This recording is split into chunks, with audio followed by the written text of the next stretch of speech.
Hello warriors, या लेक्चरमध्ये आपण कंबाइंड ग्रुप बी पूर्व परीक्षा 2026 मध्ये जे सायन्सचे प्रश्न विचारलेले आहेत त्यांची संभाव्य उत्तरं जी आहेत ती पाहणार आहोत. म्हणजेच सायन्सचे जे 15 प्रश्न आहेत, कुठली उत्तरं असू शकतात, फक्त आपण उत्तर पाहणार आहोत. डिटेल एक्सप्लेनेशन आपण वेगळ्या व्हिडिओमध्ये पाहूया. ठीक आहे, तर 65 नंबर पासून पुढे क्वेश्चन्स आहेत, 66 पासून आहेत.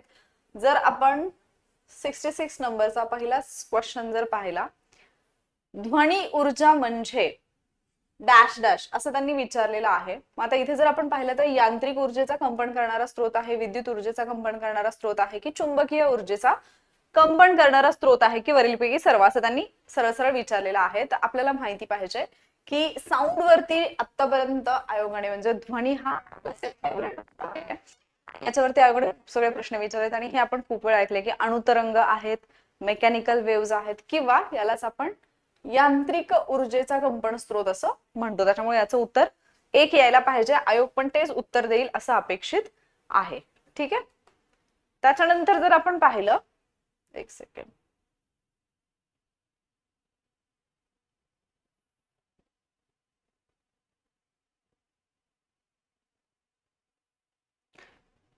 सिक्स्टी 67 नंबरचा क्वेश्चन आहे. खालील विधाने सत्य की असत्य ते लिहा.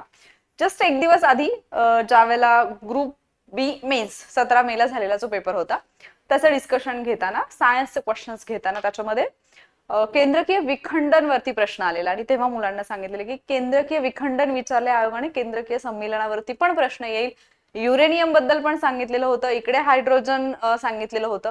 तर अर्थात इथे प्रश्न आला आणि युरेनियम वरती, किंवा आता हा केंद्रकीय विखंडनाशी संबंधित आहे आणि युरेनियम वरती दुसरा एक प्रश्न आहे तो ऍक्च्युअली अणु आणि अणुची संरचना या टॉपिक मध्ये जाईल. बट इकडे पण आपण ते करतो, म्हणजे ज्यावेळेला आपण केंद्रकीय विखंडन करतो. तर खालील विधाने सत्य की असत्य लिहा. विखंडन म्हणजे ज्याला फिजन असं म्हटलं जातं, फिजनचा जर आपण विचार केला तर फिजन मध्ये जड युरेनियम अणू वापरतात, हे बरोबर आहे.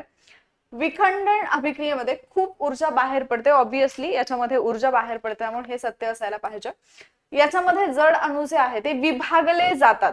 ठीक आहे, स्प्लिट होतात ते, त्याच्यामुळे हेही बरोबर आहे. आणि विखंडन अभिक्रियेमध्ये न्यूट्रॉन्समुळे शृंखला अभिक्रिया घडते, न्यूट्रॉन्सचा मारा केला जातो, हे ऐकलं असेल तुम्ही.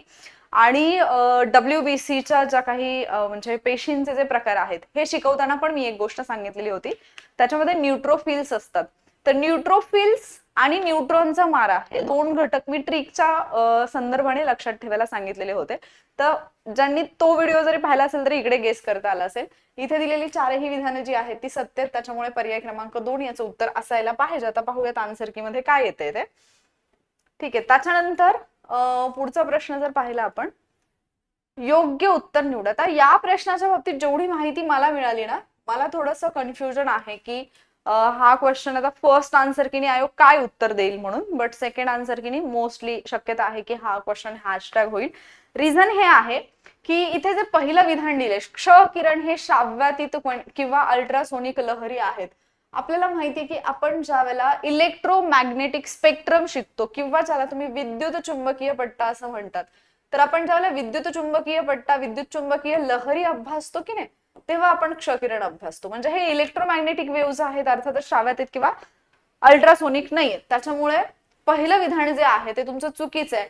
मग विधान 1 बरोबर असणारा हा ऑप्शन गेला तुमचा, हा ऑप्शन गेला. ठीक आहे, उरलं काय 2, 3, 4. आता ह्याच्यापैकी कुठलं बरोबर आहे हे माहिती असायला पाहिजे. दुसरं जर आपण विधानाचा विचार केला तर क्ष किरण हे सरळ रेषेत प्रवेश करतात, हे बरोबर आहे. क्ष किरण हे एका लाईन मध्ये हे करतात, प्रवास करतात. आणि त्याच्यानंतर तिसरं विधान आहे, सॉफ्ट क्ष किरणची तरंग लांबी हार्ड क्ष किरणपेक्षा कमी असते. म्हणजे वेव्हलेंथ जी आहे ती सॉफ्ट एक्सरेची कमी आहे असं म्हटलेलं आहे, पण ऍक्च्युली हे उलट आहे. हार्ड एक्सरे जे असतात त्यांची वेव्हलेंथ कमी असते पण एनर्जी त्यांची जास्त असते. आणि जर आपण सॉफ्टचा विचार केला तर सॉफ्ट एक्सरे जे असतात त्यांची वेव्हलेंथ जास्त असते पण त्यांची एनर्जी जी असते ती मात्र आपल्याला कमी पाहायला मिळते. ठीक आहे, कोणाची? सॉफ्ट एक्सरेची. त्यामुळे हे विधान चुकीचं आहे. आणि चौथं विधान आहे, पहिलं पण चुकीचं पाहिलं आपण. चौथं विधान आहे, क्ष किरणांचा वेग हा प्रकाशाच्या वेगापेक्षा कमी असतो. तर असं तर रेफरन्स नाही सापडला, कारण क्ष किरणांचा वेग हा प्रकाशाच्या वेगा इतकाच असतो.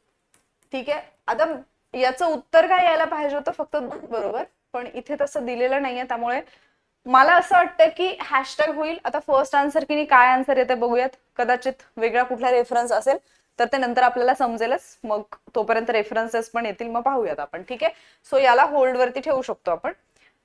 देन नेक्स्ट जर पाहिलं आपण 68 नंबरचा क्वेश्चन, सॉरी 69 नंबरचा क्वेश्चन आहे. खालीलपैकी कोणते मूलद्रव्य जे आहे ते पी गणामध्ये समाविष्ट आहे?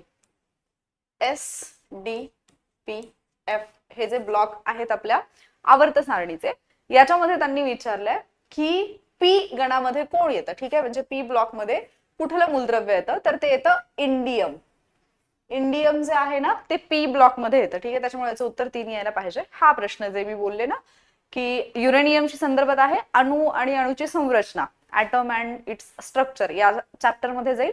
पण जेव्हा आपण केंद्रकीय विखंडन अभ्यासतोय तिथे जर आपण युरेनियम अभ्यासत असू किंवा अगदी तुम्ही अल्फा बीटा गॅमा अभ्यासतात त्यावेळेला सुद्धा, म्हणजे रेडिओ ऍक्टिव्हिटी हा चॅप्टर जेव्हा अभ्यासतात त्यावेळेला तुम्हाला रेडिओ ऍक्टिव्हिटी मध्ये सुद्धा अल्फा किरणाचा ज्यावेळेला म्हणजे अल्फा डीके बद्दल जेव्हा तुम्ही अभ्यासता तर तिथे पण आपल्याला युरेनियमचा रेफरन्स येतो. शिवाय समस्थानिके जेव्हा अभ्यासतात तिथे पण येतो. त्यामुळे जिथे जिथे हा रेफरन्स येईल तिथे तुम्हाला याच्याबद्दलची माहिती पाहिजे. मग इथे त्यांनी विचारलं की युरेनियम 238 जो आहे याच्या अणूमध्ये किती न्यूट्रॉन्स असतात. आता न्यूट्रॉन्सची संख्या कशी काढली जाईल? हा आहे अणुअंक, इथे जो दिलेला आहे की नाही हा 92 आहे अणुअंक. अणुअंक इज इक्वल टू असते प्रोटॉनची संख्या आणि 238 हे आहे अणुवस्तुमान. अणुवस्तुमान म्हणजे असते प्रोटॉन प्लस न्यूट्रॉनची संख्या. मग आपल्याला प्रोटॉन 92 माहिती आहेत, प्रोटॉन प्लस न्यूट्रॉन 238 माहिती आहेत. मग याचं उत्तर काय यायला पाहिजे? 238 वजा 92 म्हणजे आय थिंक 146 येते. मग आता इथे ऑप्शन मध्ये 146 नाही, आपल्याला सवय काय डायरेक्ट इकडे. पण ह्याकडे ऑप्शन कसे दिलेत पहा. इकडे 92, 238, 330, 184 दिले आणि इथे दिले की काय कशामधून काय मायनस करायला पाहिजे. म्हणजे फक्त तुमचा वेळ एक्स्ट्राचा घेणं एवढंच आयोगाला अपेक्षित होतं की थोडी मुलं गडबडली पाहिजेत, थोडा वेगळा प्रश्न विचारत. प्रश्न इझी लेवलचा आहे. रचना अशी केली आहे की एक्झाम हॉलमध्ये असा तर जनरली म्हणजे आता एक्झाम हॉलच्या बाहेर किंवा आता मी ज्यावेळेला हा पेपर पाहिला मला हा प्रश्न इझी वाटला. का? कारण माझ्यावरती ते प्रेशर नाहीये, 60 मिनिटांमध्येच मला सोडवायचंय, खूप कमी वेळ आहे, बाकी 1000 गोष्टी बॅक ऑफ द माइंड सुरू आहेत, त्यामुळे हा इझी वाटला. एक्झाम हॉलमध्ये तिथे थोडंसं गडबडल्यासारखं होण्याचे चान्सेस होते. तर हा जो प्रश्न आहे ब वजा अ हे याचं उत्तर यायला पाहिजे, पर्याय क्रमांक 1. ठीक आहे, त्याच्यानंतर जर आपण पाहिलं तर पुढचा प्रश्न आहे, हा तर खूपच इझी होता. हेमेटाइट पासून कोणता धातू मिळवला जातो? ना डोंट टेल मी की तुम्हाला माहिती नाहीये कुठला धातू जो आहे तो मिळवला जातो. आपल्याला सगळ्यांना महिलाच ही ट्रिक माहिती आहे. मॅग्नेटाइट, हेमेटाइट, लिमोनाइट, सिडेराइट. बरोबर. कशाची आहेत ही सगळी धातू? का ही आहेत लोखंडाची. त्याच्यामुळे याचं उत्तर यायला पाहिजे पर्याय क्रमांक 4. देन नेक्स्ट जर आपण पाहिलं हा प्रश्न थोडासा जनरली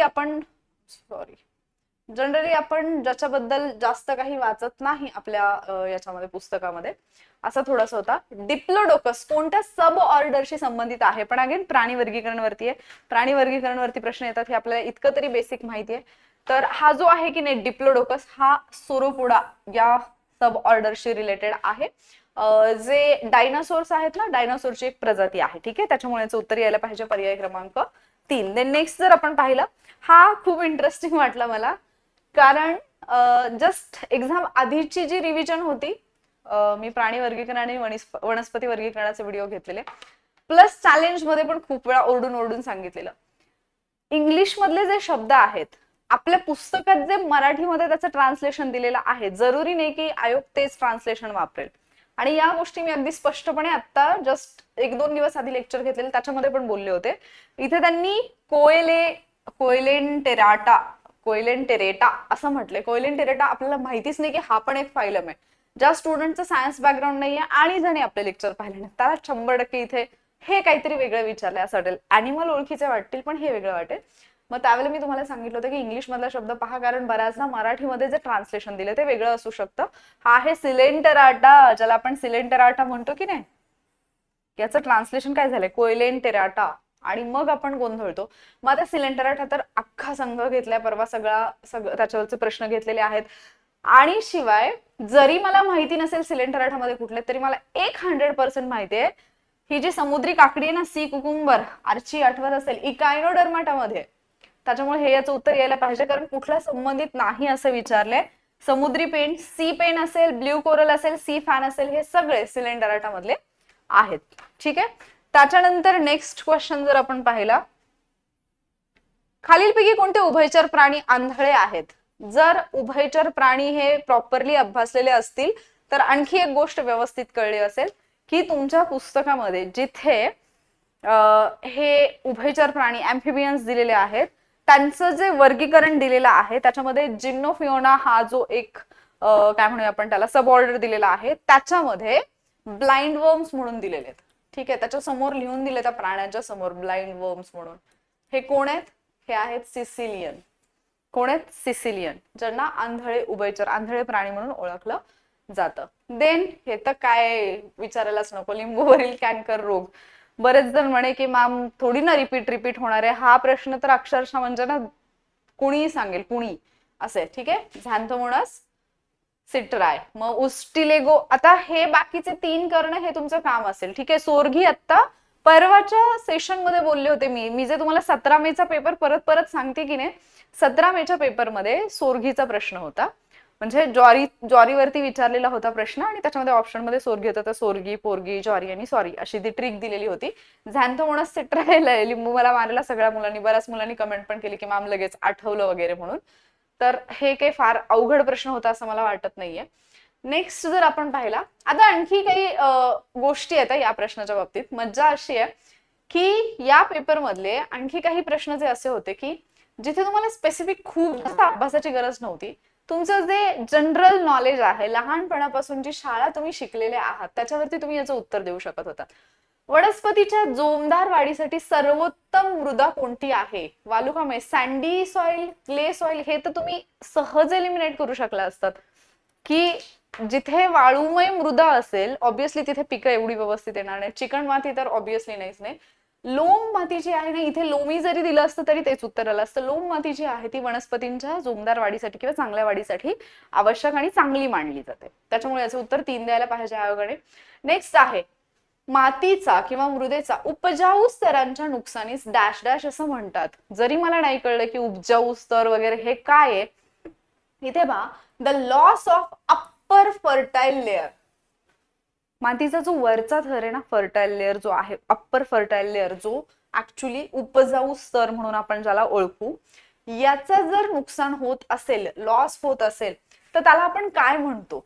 किती सोपा प्रश्न आहे पहा, प्रश्नामध्येच उत्तर दिलेलं आहे. ज्याच्याबद्दल अगेन आत्ता म्हणजे मागच्या पेपरला, प्रीचा कुठला तरी पेपर की मेन्सचा पेपर डिस्कस करताना मी बोलत होते की मृदेची जी धूप होते त्याच्यावरती प्रश्न येऊन गेले. आय थिंक जी मी तुम्हाला टेस्ट दिलेली ना प्रॅक्टिस क्वेश्चनची, सायन्सचे ग्रुप सीचे जे प्रश्न घेतलेले त्याच्या एक्सप्लेनेशन मध्ये हे बोलले होते. तर ह्याचं उत्तर यायला पाहिजे सॉइल इरोजन, मातीची धूप. ठीक आहे.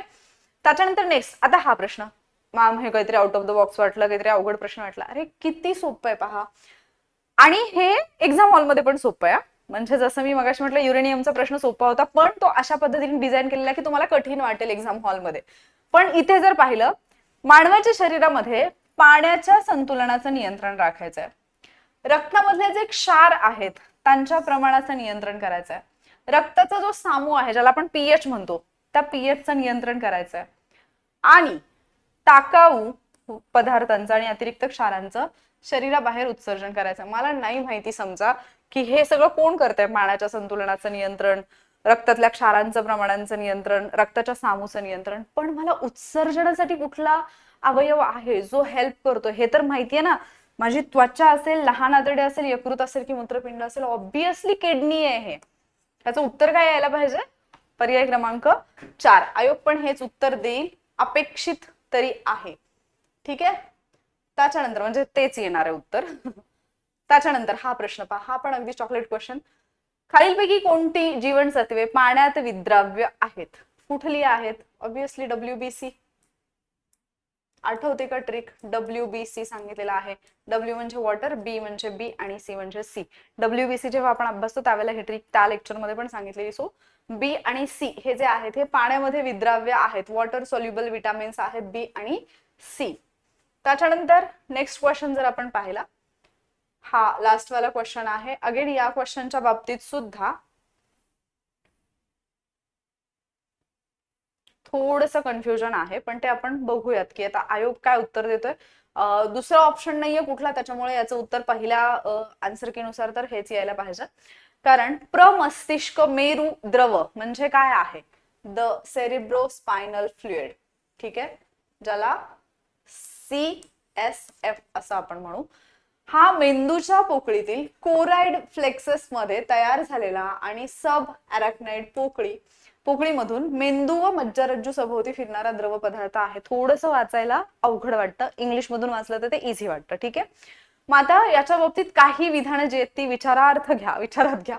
काय? मेंदूला प्राणवायू किंवा ऑक्सिजन पुरवण्याचा तो माध्यम आहे. आता या विधानाचा जर आपण विचार केला, जे जुने रेफरन्सेस आहेत म्हणजे जुनी आधीची जी पुस्तकं होती त्याच्यामध्ये असं म्हटलेलं आहे की हे जे फ्लुइड आहे की नाही, हे मेंदूला रक्तपुरवठा करण्यासाठी ऑक्सिजन पुरवण्यासाठी ते एक माध्यम म्हणून काम करतं. पण नवीन जे आता फिजिओलॉजीचे जेवढे पण बुक्स आहेत त्याच्यामध्ये हा रेफरन्स आढळत नाही. ठीक आहे, म्हणजे याचं हे प्रमुख काम आहे असं कुठेही लिहिलेलं आढळत नाही. त्याच्यामुळे हे विधान बरोबर किंवा चूक याच्यापैकी आयोग काय देतोय याचा विचार करणं ऑब्विसली ते आपल्याला पाहावं लागेल. दुसरा आहे तो टाकाऊ पदार्थ दूर वाहून नेतो, हे बरोबर आहे की जेवढे पण असे वेस्ट प्रोडक्ट्स आहेत ते कॅरी अवे करतो.